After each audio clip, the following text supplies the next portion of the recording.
ఓం శ్రీ మహాగణాధిపతయే నమో నమః. సర్వేషాం భక్తజనానాం ఆచరిత సంపూర్ణ సకల పుణ్యఫలావాప్తిరస్తు. చరాచర జగత్తులో ప్రతి మానవుడు తన గురించి తాను తెలుసుకోవాలి. తను ఏమిటి, తను వివరణ ఏమిటి, తను విధానం ఏమిటి, తాను అంటే ఏమిటి అనేటువంటి విషయాన్ని పూర్తిగా గ్రహించుకోవాలి అని అంటే దానికి మూలం జ్యోతిష్యం. ప్రతి మనిషి తన జాతక విధానాన్ని తెలుసుకోవటం, లేదా ప్రతి నెల వచ్చేటువంటి మాస ఫలితాలు ఏ రాశికి ఎలా ఉంటుంది అనేటువంటి విషయాన్ని తెలుసుకొని దానికి తగ్గట్టుగా తనని తాను మౌల్డ్ చేసుకుంటూ ఉంటే జీవితం అనేటువంటిది ఎప్పుడు నిత్య కళ్యాణం పచ్చతోరణంలా సంతోషంగా ఉంటుంది.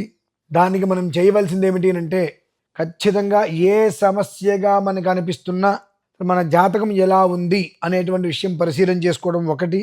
రెండు, తత్కాలికంగా అప్పటికప్పుడు తెలుసుకోవాలి అనుకున్నట్లయితే రాశి ఫలాలు ఏ మాసానికి ఆ మాసం వస్తూ ఉంటాయి. రాశి ఫలం అనేటువంటి విషయాన్ని తెలుసుకొని అందులో చిన్న చిన్న రెమెడీస్ ఉంటాయి మనం చేసుకోవాల్సినవి. ఆ చిన్న చిన్న రెమెడీస్ని కనుక మనం చేసుకోగలిగితే జీవితం చాలా ప్రశాంతంగా ఉంటుంది. ఏదో కొండని తవ్వి ఎలుకని పట్టినట్టుగా కాకుండా చిన్న చిన్న రెమెడీతో చాలా పెద్ద పెద్ద జీవితాన్ని మనం పునరుద్ధరించుకోవచ్చు. ఎన్నో రకాల ఇబ్బందుల నుంచి బయటపడవచ్చు.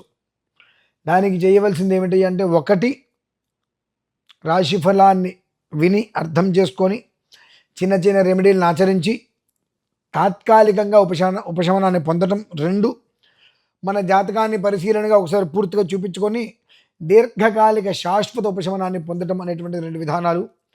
ఇప్పుడు మనం ఉన్నటువంటి ప్రాంతం నుంచి ద్వాదశ రాశుల యొక్క ఫలితములు ఏ రాశి వారికి ఎలా ఉంటుంది ఏంటి అనేటువంటి విషయాలు మనం తదుపరి నుంచి మనం చెప్పుకుందాము.